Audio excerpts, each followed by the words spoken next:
Hey and welcome everybody. Welcome to my YouTube channel, Turning Readers into Writers with Emma Desi, and I'm so pleased to have you here. Well, today we're going to have a lovely conversation with CJ Hosack. CJ, or Kathy, as I'll be calling her today, grew up in Southern California, loving fantasy and science fiction. Her debut novel, The Slayer's Magic, is the first book in her The Beads of Bone series and was published earlier this year. She has a master's degree in public history from Southern New Hampshire University. And if she's not writing, you can generally find her quilting, costuming, or traveling to spend time with those she loves. She's a wannabe dress historian and has worked with museums on historical dress recreation. Adopted at 8 months old, she recently found her birth parents and has incorporated these experiences into her fiction. She's married to her husband of 30 plus years, has 4 children, and an ever growing number of grandchildren. So, welcome, Kathy. So good to have you here. Thanks. I'm glad to be here. Me too. I'm really looking forward to learning more about you as a writer, you as a person, and I'm very interested in how your adoption story fits into your fiction as well. So, I'm looking forward to delving into that. But before we do, I'd really love to know a bit more about your journey to writing, because I saw from your bio, of course, that you did a master's in public history. So a little bit of a different slant, still within humanities, but a slightly different slant. So I'd love to hear more about your journey. So a lot of people asked my mother if I was wrote when I was a child or if that was a thing. And the answer is no. I did love books. My mom was a reader and I would watch her reading and I really wanted to read, but I really couldn't finish a book until I think I first book I finished was maybe a Judy Blume book or something. I can't remember, but finally, but I just loved books. Mhm. Even I'd always loved libraries. Um, and then being a historian, I I came to a point where I was like, okay, I could either write, like take my master's and write a historical, nonfiction book, or I could write fiction. I've been going back and forth between the two. I ended up taking my master's, but it was a master's in public history, which is teaching history to the public, Mhm. which means you work in an archive or a museum, or I suppose you could argue working on the History Channel would be public history, Okay. for history things, not maybe for the aliens, but uh,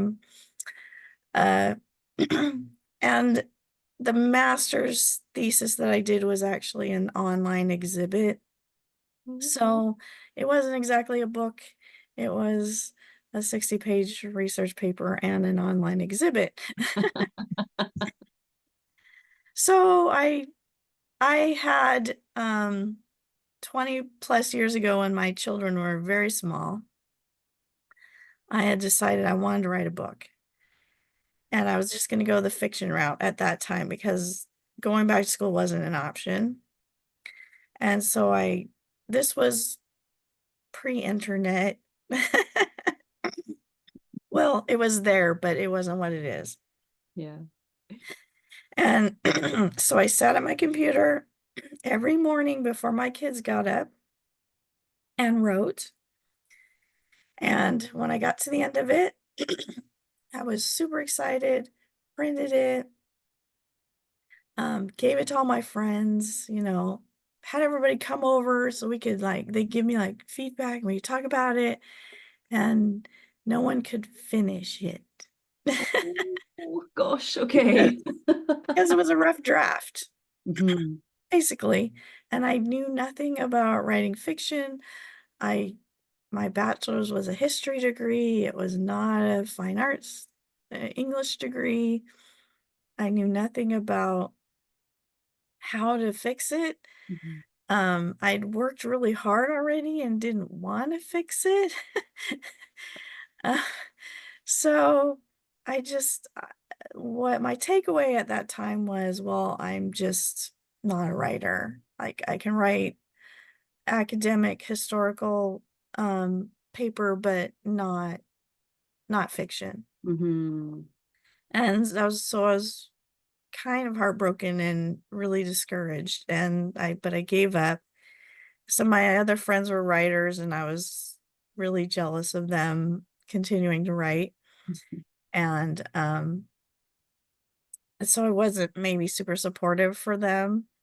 Um, and then um, fast forward 20 plus years after my master's, and public history is an interesting field in that since you're trying to get a job in a museum or an archive, there aren't very many of those out there. And generally, because they're nonprofits, they they only hire like the people they've been working with. Like, so basically you have to volunteer, and then after you've been a volunteer for a while, you might get a part-time job. The full-time jobs are really rare and not something you're going to get right out of college, so or after you finish your program. So I ended up just in the working field and super frustrated.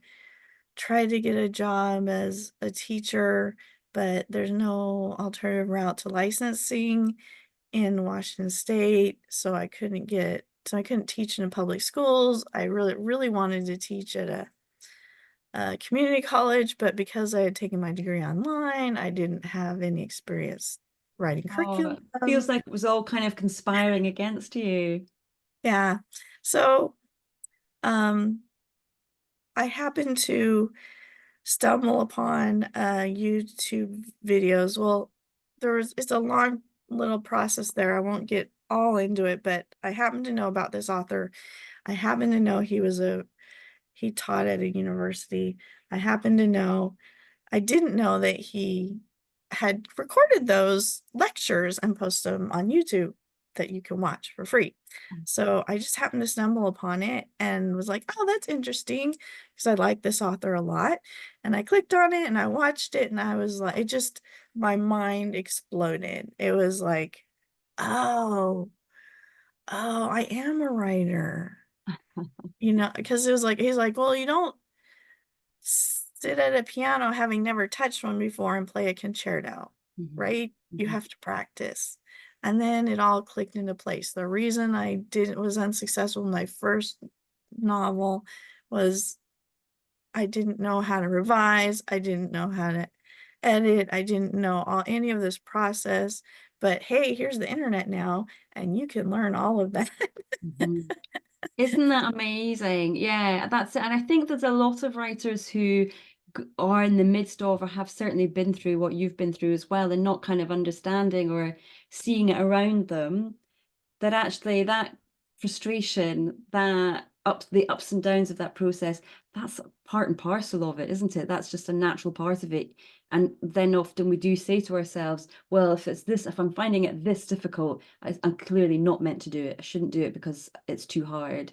Not knowing, like any craft you learn, Yeah. there's a learning to it. Yeah. Mhm. Yep. Yep. And if I was really happy, but I didn't like go sit down and start writing right away. I spent a couple months thinking about it, really processing it. Like, is this really what I'm gonna do? Feeling a little bit nervous and embarrassed to get back into it. Um, and but then I set a goal. This was at the end of the year. I said, okay, on at start of January, I'm going to do some world building, spend some time um, building out my story. And then I think I gave myself a month or two.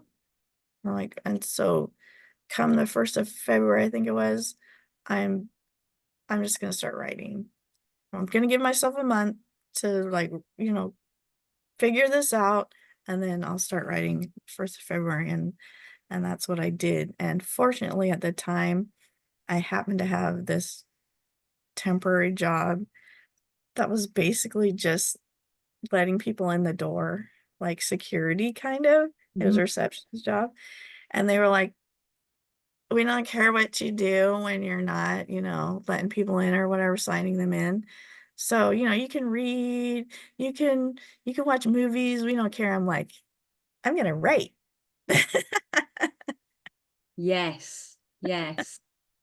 Oh, that's so interesting. I remember I volunteered. I couldn't get a job in a bookshop, so I volunteered in a small secondhand bookshop. And it was very much like that. It was very quiet, and we didn't get an awful lot of customers coming in.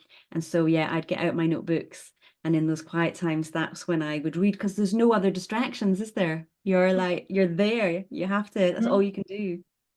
And basically because I was kind of security, like if I had to go to the bathroom, someone had to relieve me. So I was Right. kind of trapped for 8 hours at that desk with nothing to do. So that's what I did. I knocked out quite a bit of that novel. Unfortunately, um, it was 2020 and the pandemic shut everything down. And so I didn't quite get it done before I got laid off.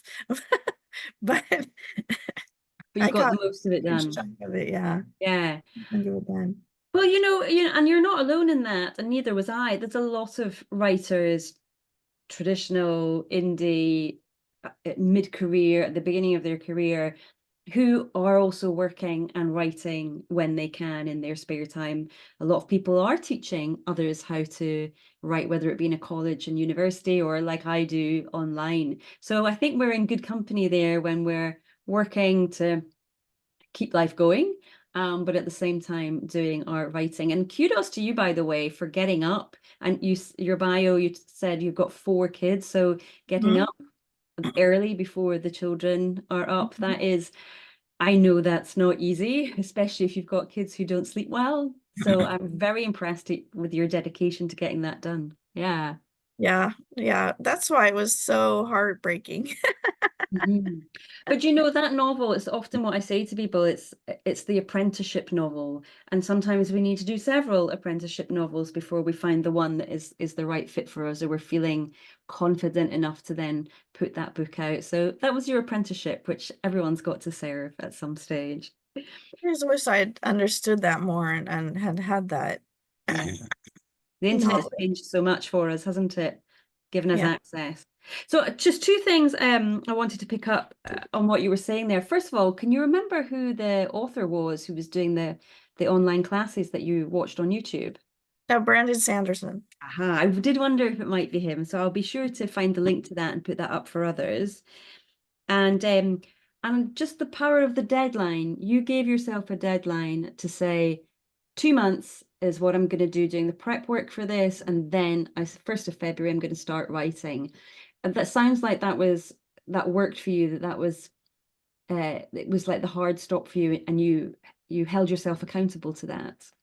Yeah, because I had started listening to Brandon's lectures and also writing excuses, and they talked about world builder's disease. So I decided, okay, and I think one of the suggestions was like give yourself like a month or so, and so that's what I did. Mhm. Um, Love it. So just for to keep anyone me else, from going forever and not starting. yeah, Um, yeah. I'm also a planner. I like to give myself deadlines even when before I had real deadlines. Even right now, my publisher's a little flexible. So if I came to him and said, "Hey, this deadline I've given myself is not gonna work. Can we?" Even when I was in um doing the developmental edits for the Slayer's Magic, he was like, we can release this in April. It's okay. You don't have to, And I was like, no, I'm going to finish it. I Good for worked hard you. that last week just to turn it in on time. It was like I left work early and came home so I spent like hours, just doing this edits and I was like, no, it's gonna get done. But it's worth it, wasn't it? It was worth putting in that hard graft because now it's published, it's out there. The Slayer's Magic is available for purchase. And so I wonder if you would tell us about the book, tell us about the Slayer's Magic and who might enjoy it.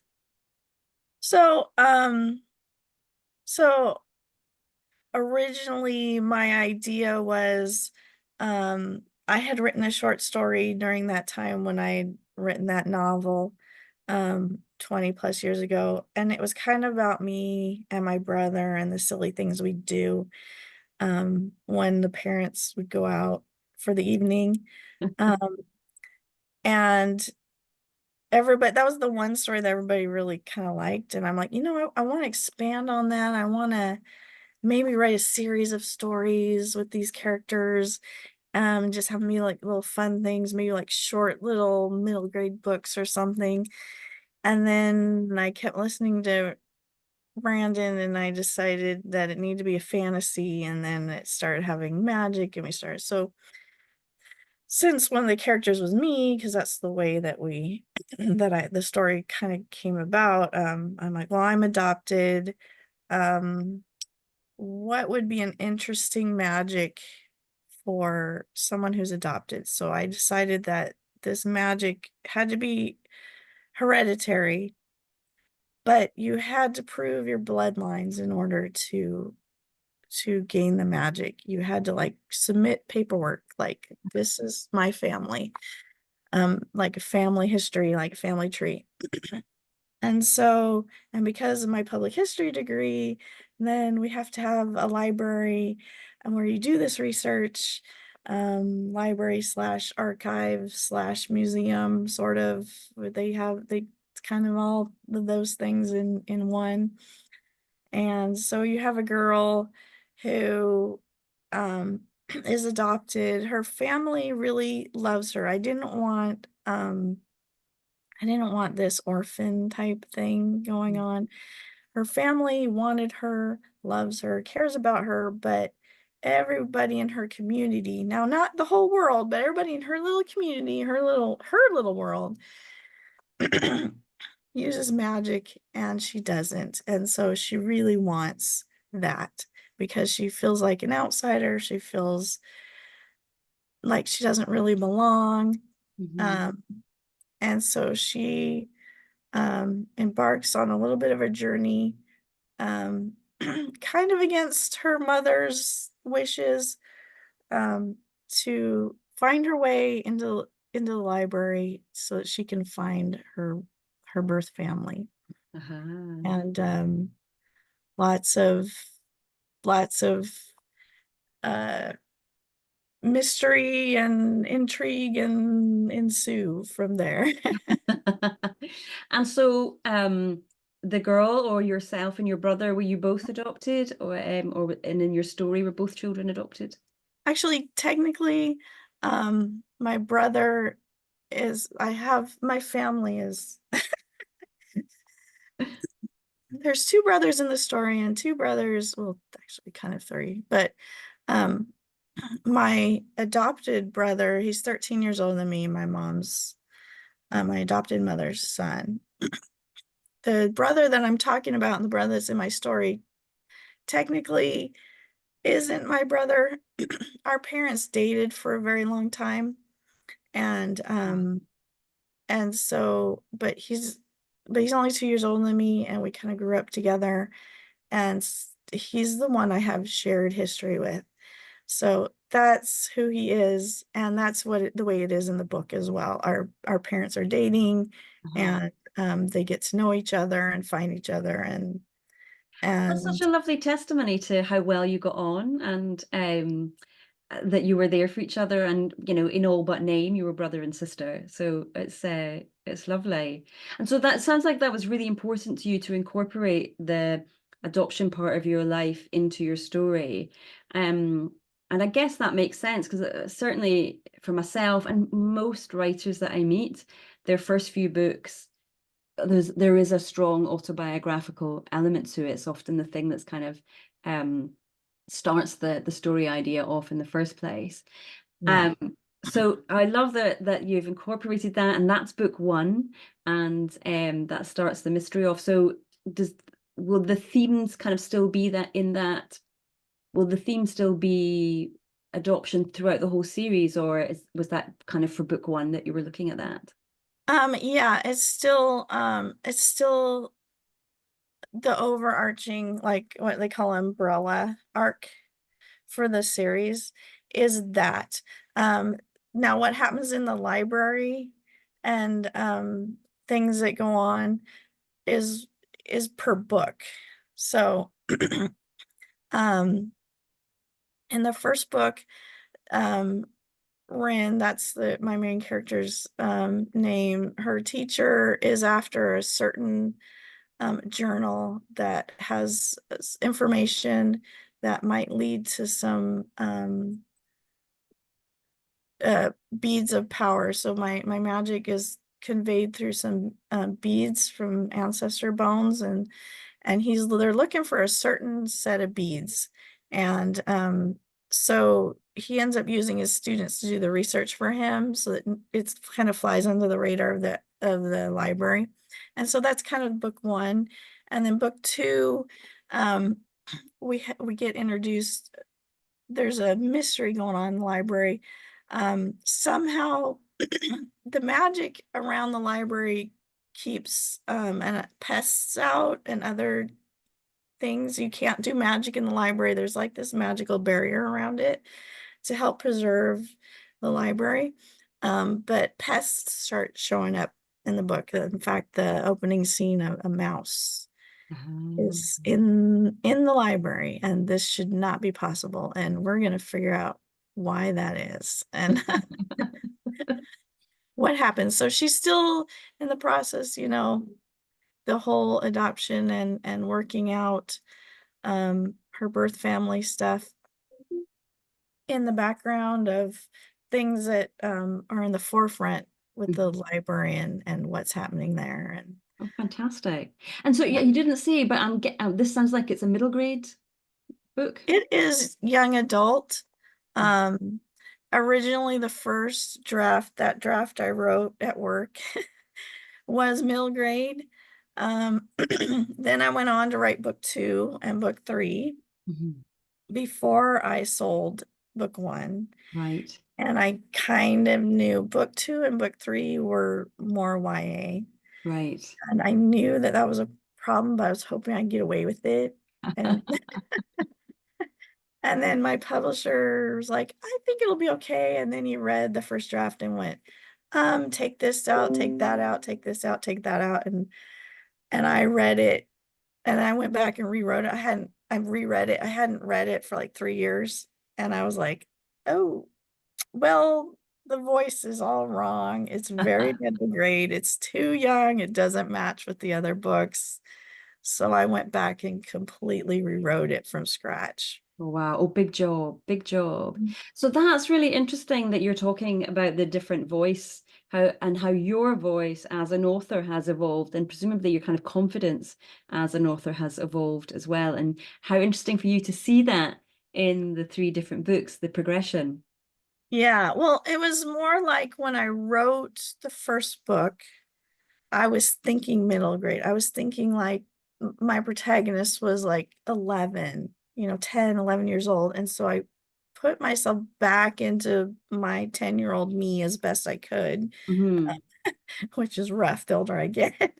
But you could tell in the character's voice and everything, the way that it was written, that it was very young. Which was fine, except for it didn't match the rest of what I'd written. So, and I So realized did you bump the protagonist age up? What age did you go to? she's 15, turned 16. Okay. Still Quite on the young fair. side of YA. And it's still like there's not a lot of romance in it, there's no spicy scenes or anything. So still Okay. a little on the younger side of YA, but I'm actually rewriting from scratch book two as well because of the changes I made in book one. And so how do you feel about that? Is that something that you're sort of excited and happy to do, or is there a feeling of, oh, I thought I'd finished this already? Um, the first one was hard. That was a hard pill to swallow. And a lot of the reason why was because the stuff I needed to cut out was stuff that I had put in there that were kind of memories from my childhood, Right. that just didn't work anymore and Hmm. what I needed to do. And so I had to lose a lot of that. Um, because it was just like taking these memories and putting them into this world with these characters and kind of playing it out. Maybe even looking at it from my brother's point of view because he is a point of view Hmm. character. Um, so that was the roughest part, was letting go of that. But once I did that, I knew that book 2 and 3 were going to have to be redone as well, and I was okay with it. But that initial one was hard. It was sad. Yeah, that the ultimate meaning of killing your darlings. Yeah. Yeah, yeah. And so the process then of rewriting book one, was it quicker because you knew the story so well? And did you kind of do it from scratch all over again, or did you take the existing manuscript, written manuscript you had, and kind of go through it that way? No, I started with a blank page Right. and redid it. Well, Um, I'll tell you what, I'm really curious about this because I'm at a point with my book at the moment where I'm thinking, oh, I think I just need to start with the blank page again. I know the story, just write it afresh. But this, I'm scared to do it because it's a big job. So I'm really curious to hear how you found that process. um, well, I okay, so my publisher, I had an original draft, a lot of they were kids, right? She was 10, 10, 11-ish, and her brother was like 12-ish. So I had a lot of they would play with the magic. Um, and my publisher's like, take that out. And so it really prompted me to rethink some of my characters and some of the plot. Like in my, well, that's a spoiler. I won't tell you that, but um, I had some things going on and in the original draft that I decided to change in a drastic way. And so I actually went back and replotted the whole thing. So I kept the characters, I kept the theme, um, but the plot changed drastically. Okay. So, and I actually sat with someone in my writing community and we worked out a plot because what I discovered in all of this is that I'm really a discovery writer pantser. I thought I had outlined it, but no. And so once you got going, then was it quite quick because you knew the characters and you knew what was going to happen because you had your outline? That part was easier. Wasn't necessarily quicker. Yeah. It took me about 6 months to finish the draft, but working, and my youngest son got married and Okay. just, life. So, Yeah. but I Okay. did set a deadline when I started of September 1st and I did hit it. So, um, There's the deadline again. Got to have that deadline. and Um, then I could look at it till October. So I was like, Here we go. Okay, thanks for sharing that because I think I know I'm not the only person. A friend of mine has sort of started from scratch again, so I know this is something that does happen, and I'm battling that myself. So I appreciate your kind of thoughts on that. Thank you. Um, so you've mentioned your publisher, Space Wizard Science Fantasy. So tell me about that. How did you find them, and what was the process of working with them? so, one of your questions was, what surprised you most about the publishing process, and this kind of goes in with that. So in 2020, when I started writing, I was listening to Writing Excuses. They had Kathy Chung on. She is the director of Surrey International Writing Conference. Right, yes. And I'm like, oh, that's only a couple hours north of me. I could do that. And so I decided to go. Of course, it's 2020, so they did it virtually instead of in person. Ah, And I just got really lucky that I ended up in this breakout room called By the Potted Plant because they like did little cute little breakout room names.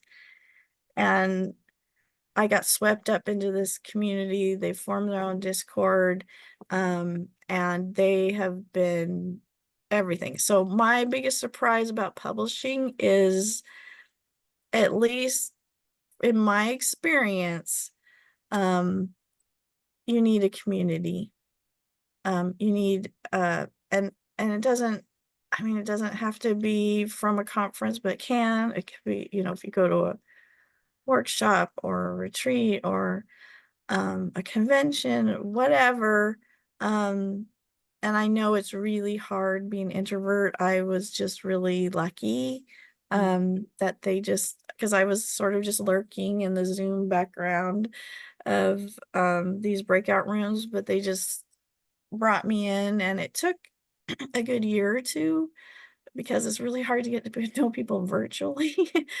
But it took a year or two, but they they became my support and I eventually I've met most of them. We did get to go to Surrey in person. I've met and what the great thing about it being online is that we've got a girl from Australia in there, a girl in New Zealand.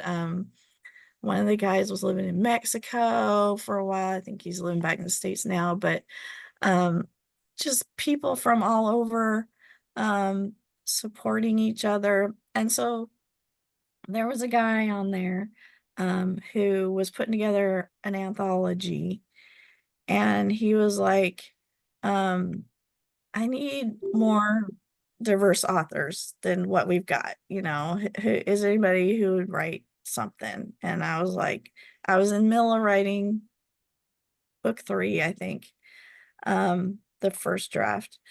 It'll get rewritten. um, and I was like, you know what? I'm gonna take time out and I'm gonna write this short story for him, because I feel like I need to do that. And so I did, and it was basically they had done all this world building, and they just wanted authors to come. He wanted to create this world so that people could just play in it. Like, you could write stories in it. It wouldn't be like some sort of property that's like copyright or whatever. He's like, you could write games and you can do whatever you want in this. And they were just putting out this anthology so you could see the world and what you could potentially do with it. Mhm. And so I read the world building and I wrote this story and was in this anthology. It's very niche though. It's very, very, very like nerdy, geeky, like it's really, really intense that way. But I wrote this story, and the guy who was publishing it, um, so not my friend from the writing community, but he had a friend. Actually, they knew each other from Writing Excuses cruises, and they were in that group, that writing community. And the guy who was publishing it, was the first year that he was publishing his other people's stuff, not just his own. He's been self-publishing since 2016, and this was his first year he was doing other people's work. And he was doing this anthology, and I just, got to know him. His branding is well, it's an adult fiction he was publishing mostly, and it tends to be, and it's queer fiction. And so I didn't really think about him, but we'd been going back and forth, and I was telling him I was writing these books, and he's like, well, you do know a publisher. I was like, fine, I'll send you a query. So I sent him a query email, and he's like, yeah, I want to publish it. But I had some other queries out at the time. He's like, take your time, think about it. Um, so you know, if you want to query more agents before you choose to go with me, I'm okay with that. And so I thought about it. I felt really good about it.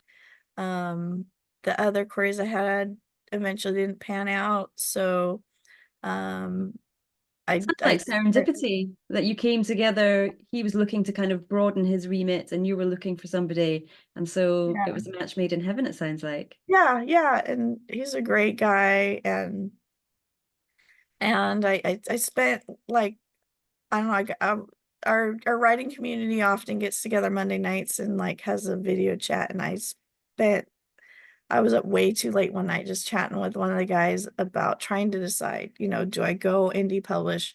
Do I still try to do traditional? And he was like, well, what's your goal?